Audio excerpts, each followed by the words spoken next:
Welcome to Autodesk Revit MEP 2012.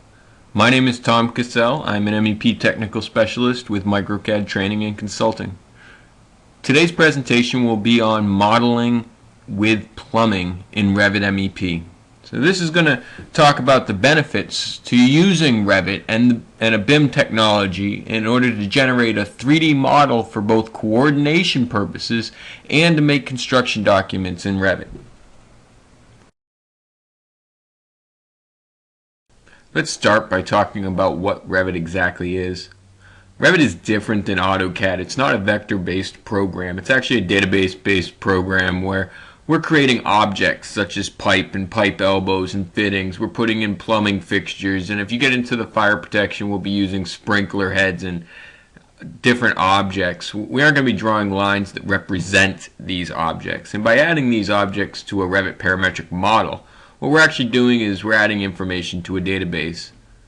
The benefits that the plumbing engineers will get from this is improved coordination by actually modeling 3D pipe. Another benefit is exact schedule and quantity counts of different fittings and different fixtures that are used in the building. Now, as we work in Revit, we don't have to worry about adding a first floor and a second floor and a third floor and getting different quantity counts on different sheets and multiple drawings in order to get exact counts for these different schedules, because in Revit you'll see that we're working in a 3D model, so we aren't going to be working on one floor at a time. Now this is a huge benefit in Revit. So if we have vents that are spanning multiple floors, it's going to be much easier for us to work in Revit. Drain pipe that affect the floor below and could possibly collide with things like structural steel on the floor below is much easier to check and work with in Revit. So what we're seeing in here now is a fully coordinated first floor to this building where we have plumbing lines in here, we have pipe.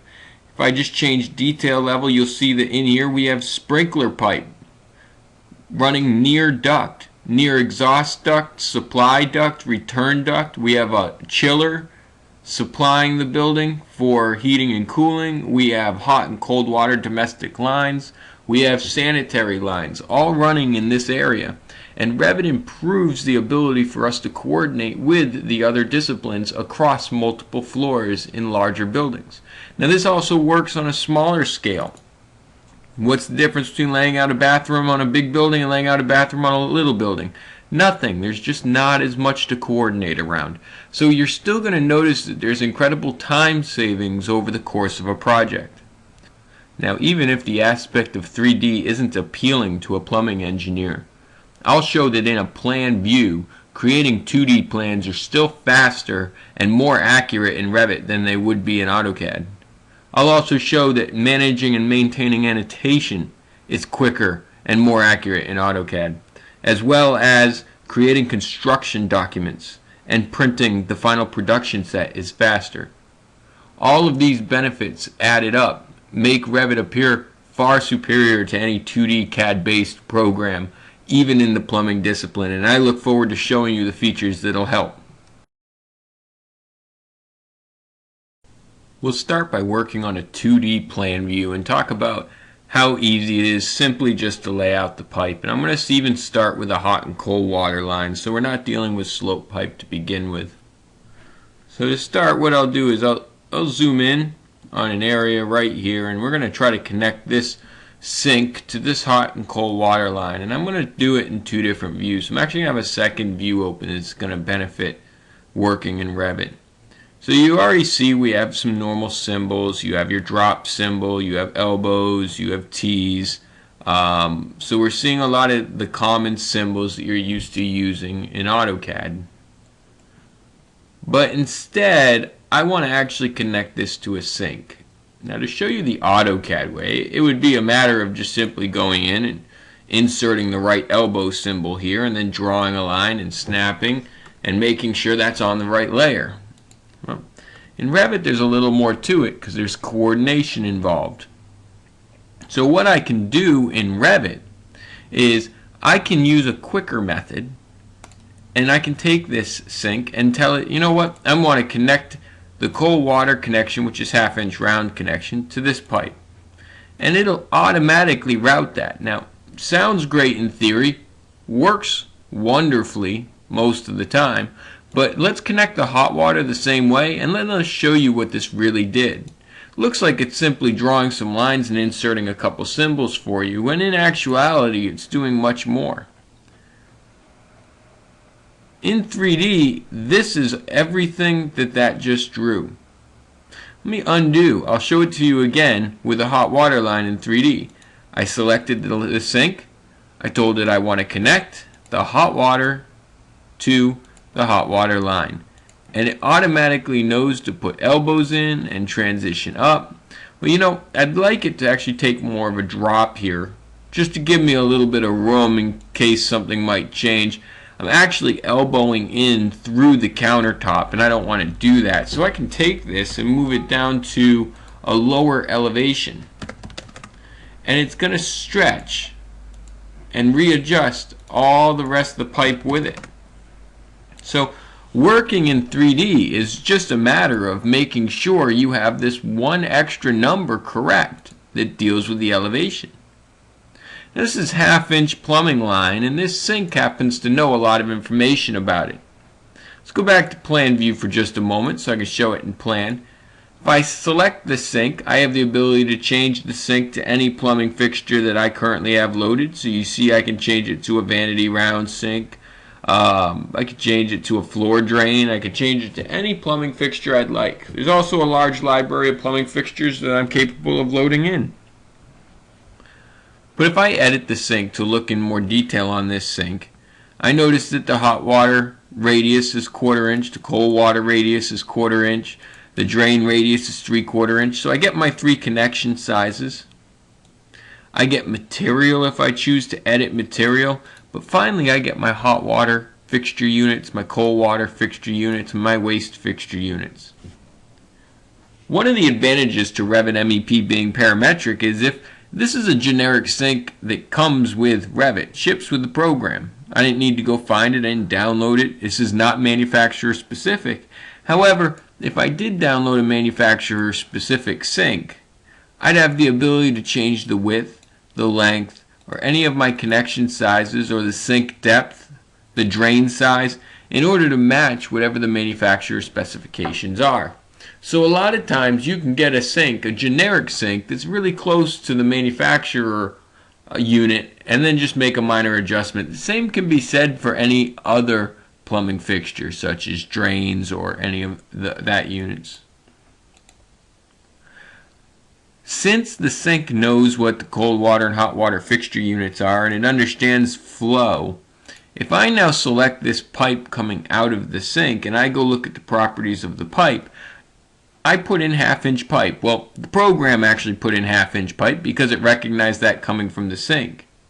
And if I look at the units now, my domestic cold water has a flow of 2 gallons per minute. And the reason why it has a flow of 2 gallons per minute is because it recognizes all the information from the sink. It knows it has a velocity of 3 feet per second. If I were to take all this, let's go to 3D so you can see it happening. If I were to take all this, including the elbow, all the way down, grab the whole run, and tell it, you know what, this is actually all 3/4 inch. What you're going to notice is that flow of 3 gallons per minute, or 3 feet per second, changes to a velocity of 1 feet per second. The flow remains the same because the sink still requires the same flow.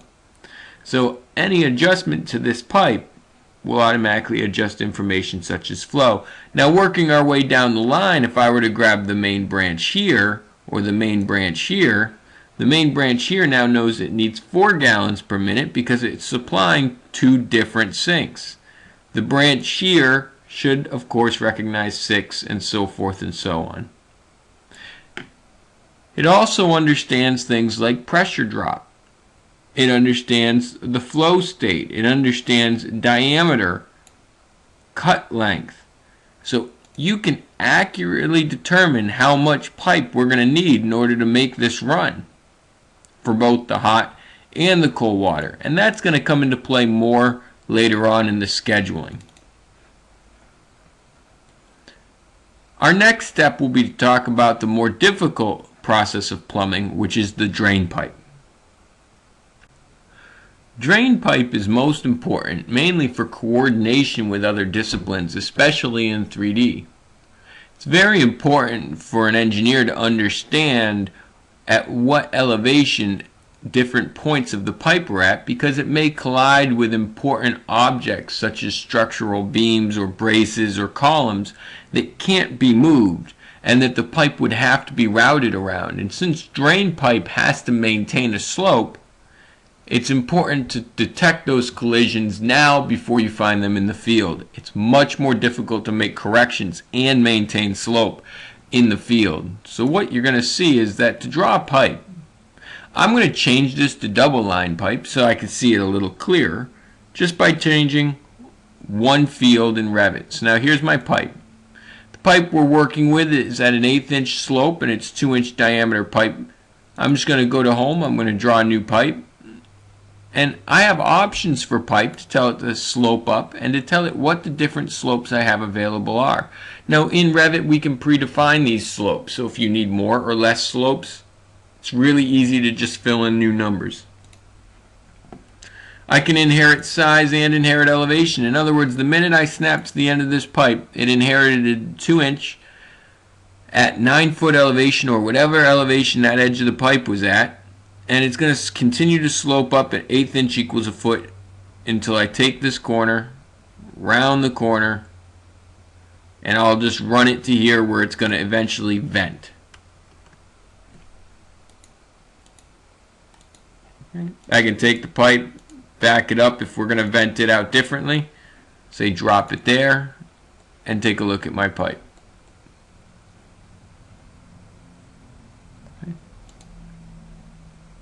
Now, to make a connection with this pipe, what we can do is we can do it the same way. But I'm going to tend to do this a little differently. We're going to connect this first pipe and we're going to drop it into that drain line. And the way I'm going to do it is I'm actually going to do it using a feature in Revit that's beneficial to all disciplines, a section. I want to actually use the 3D aspect of Revit in order to show off what you can really do here. So I'm going to cut a section right here.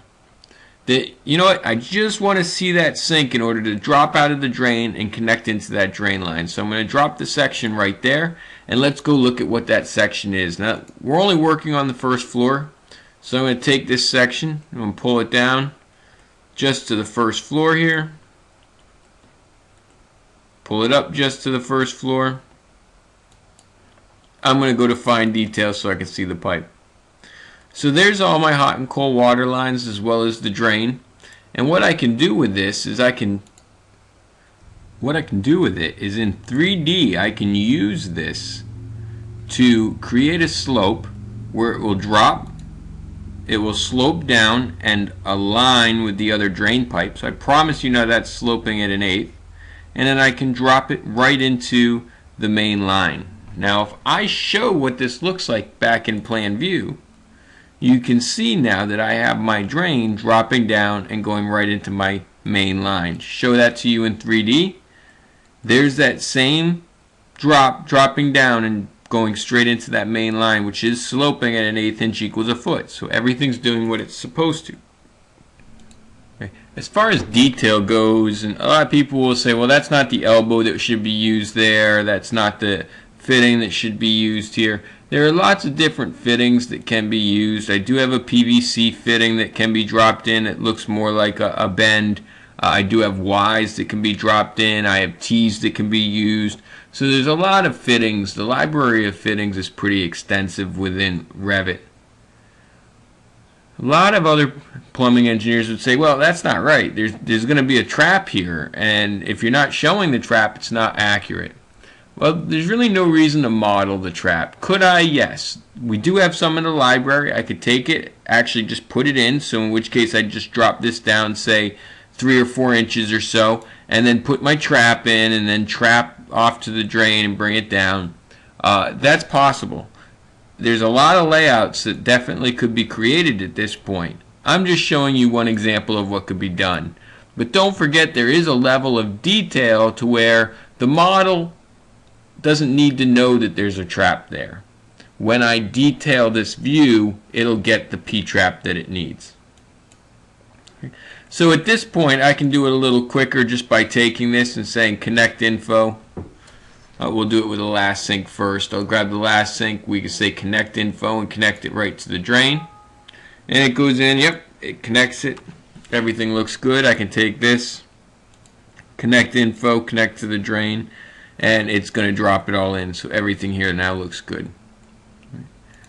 As far as systems and the way all this works, what we can do at this point is I can take one of these sinks and I can go in and I can create a system from it. Now I can edit the system, I can edit the cold water system, I can go edit the hot water system, and I have the ability to go in and change colors. I've already set all this up. Affect the fluid type that will be flowing through these pipes. So if you're working with hospitals, we can set it up with an oxygen, we can set it up with natural gas for other buildings. There's a steam pipe. All of that can be put in here. We can tell it what fluids we have, and then it'll check the viscosity and the density, and it'll do a lot of work for us there as well. So the setup just needs to be done once, and then it takes effect throughout the whole model. So you notice all my domestic cold water supply pipe is blue, all my domestic hot water supply pipe is red, and this is automatic. It is not something you need to fight with. Revit does, however, have layers. I have another situation where you may not want to see your underground pipe, in other words my sanitary pipe, with my overhead pipe, which would be my hot and cold water supply pipe. In which case we do have the equivalent to a layer manager in Revit, where I can go in and filter and say, you know what, I really don't want to see any of my sanitary lines in this drawing anyway, in which case all my sanitary lines will shut off and all that will be left are my hot and cold water lines. So the second to last step I'd like to show is the ability to tag and how smart this information is and how much quicker it makes the back end work, such as tagging in here. I don't need to go add texts, text say this is 1-inch diameter pipe, domestic cold water, make sure that the height of it's okay. It's obviously way too big. Let's check the height, let's make it 1/2 inch, which is still too big. We make it 1/8 inch. AutoCAD, there's a lot of work that goes into this, not in Revit. Revit, it's just a matter of I want to tag. Well, I want to tag my domestic cold water line. There it is, 1-inch domestic cold water line. 1-inch domestic cold water line.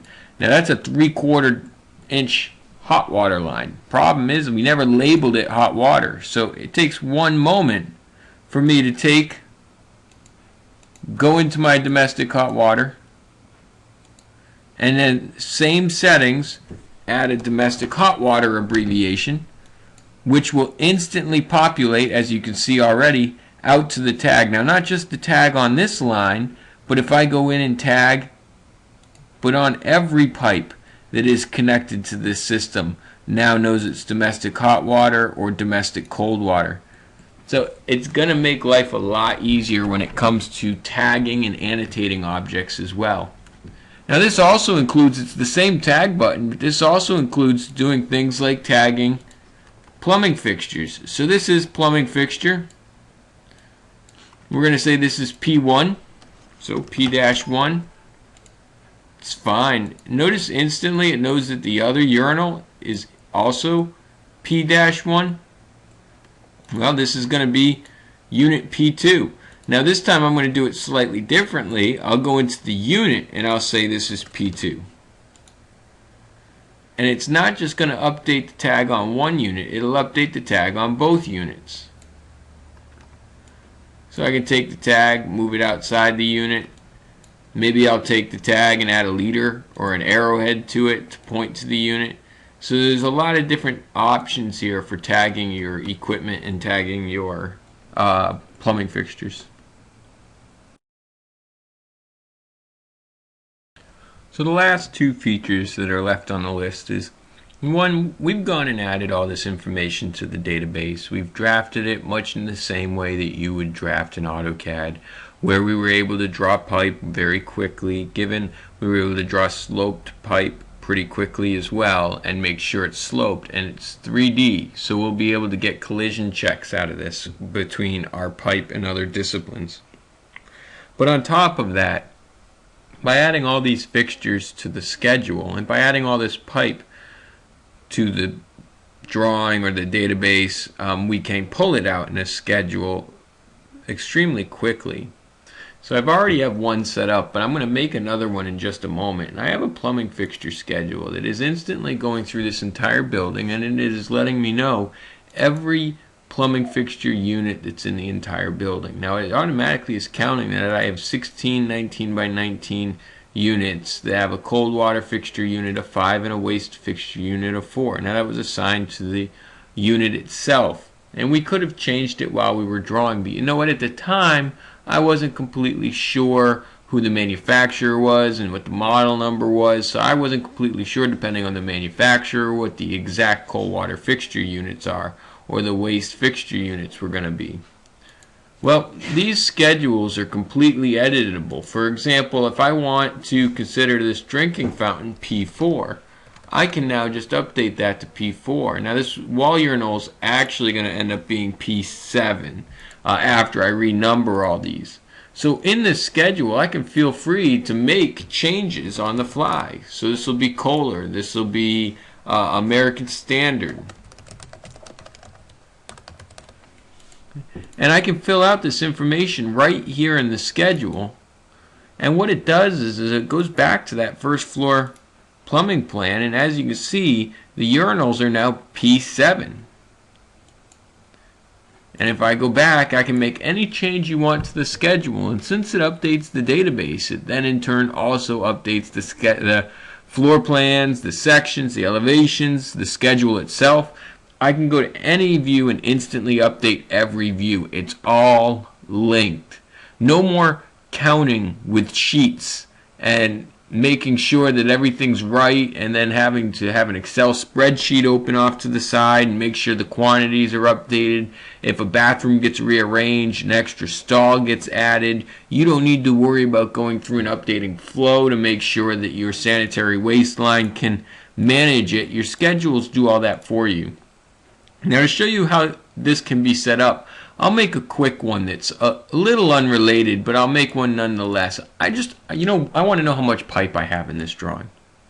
So I just make a schedule and say, you know what, I want to make a pipe schedule, or a pipe fitting schedule, or an insulation schedule, or a multi-schedule, multi-category schedule. So I'll do a pipe schedule where, I really just want to know the diameter of the pipe. I want to know the length of the pipe. And maybe the material of that pipe, which I don't think the material has been filled out in this project. But those are the three things that I would really want to know. I mean, if I can find out the size instead of diameter, I can find the type mark, I can get the velocity out of all the pipe that's in this drawing, the flow in all the pipe in this drawing, the fixture units, you name it, you can get it. I want to count. And then while I'm doing this, you know what, I want to sort by size. Whoops. Put material down. There you go. I want to sort by size, and I'd really like to know the total length at the end of this project, so I'll tell it to calculate totals. We say okay, here's all my 1.5 inch pipe all put together. Now let's go reformat real quick. I want to get footers in there, give me some grand totals.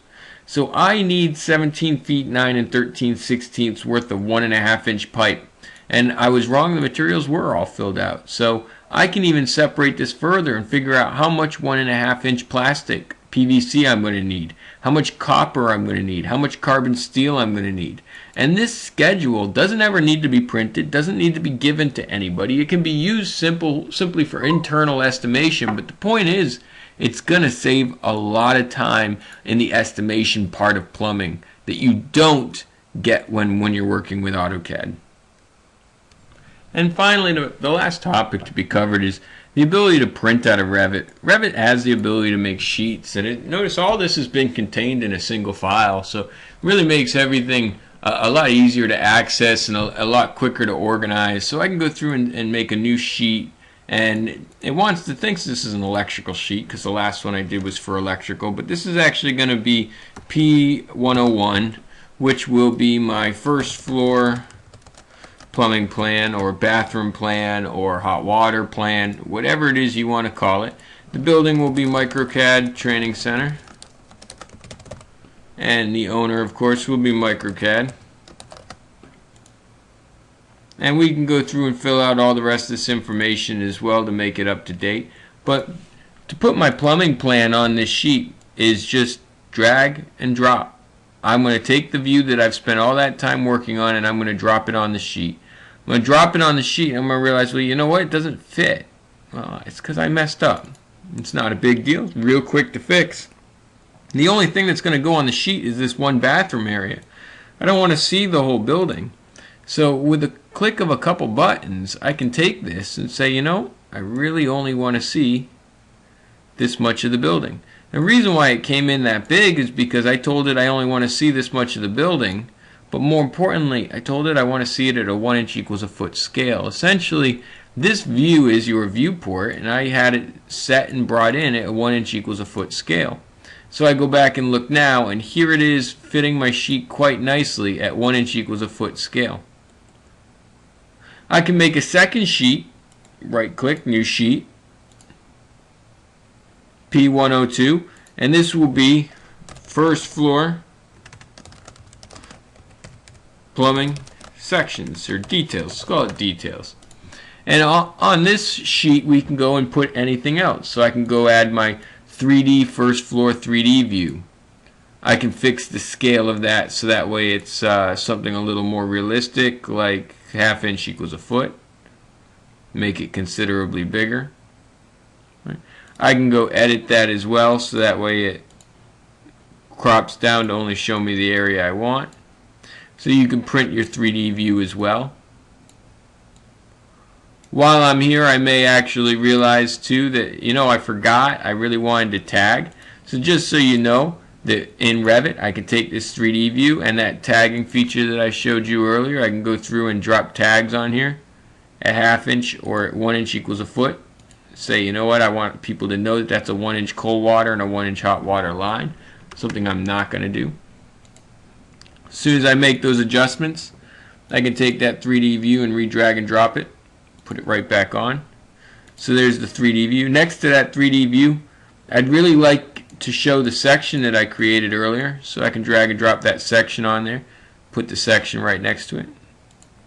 So there's the section view that I had. I mean, setting up sheets has never gotten easier. I also have room here for that schedule. So let's take that schedule that I created, that pipe schedule, drag and drop. Here's all the pipe that's in my building. Now this looks tough. Uh-oh, it looks like it's going to be a problem. We're going to see in about just a minute. As soon as I place that, it's no problem at all. So I can resize my columns so they fit nicer. I also can readjust the rounding. I didn't really talk about it, but everything's rounding to the nearest 16th. I can adjust it so it rounds better, sorts differently. I can take this, stretch it down so it fits better. Instead of showing every single pipe, I can have it do pipe counts, but I can also break the schedule to make it fit the sheet better. I can drag a column up, drag a column down. I can break the next line, make it fit until eventually I'll have enough room for it. Or more realistically, on this sheet I'll probably put the plumbing fixture schedule. Let's say that's going to sit up here in the upper right. All right, one more time to make it look a little nicer. It's wrapping. I don't want it to wrap. I just stretch out the columns. It auto readjusts itself and it looks good. So these two sheets now are ready to print. One last thing here though before I hit print.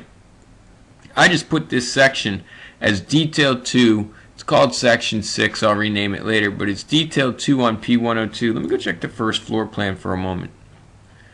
There's that section mark we put on there, and it automatically links itself to the view on the new sheet. If P102, first floor plumbing details, realistically ends up being P112, and I say okay, notice how I didn't update anything. I didn't refresh, I didn't regen, I didn't re-import XREFs, nothing. This instantly knew where to find that new detail. So again, printing.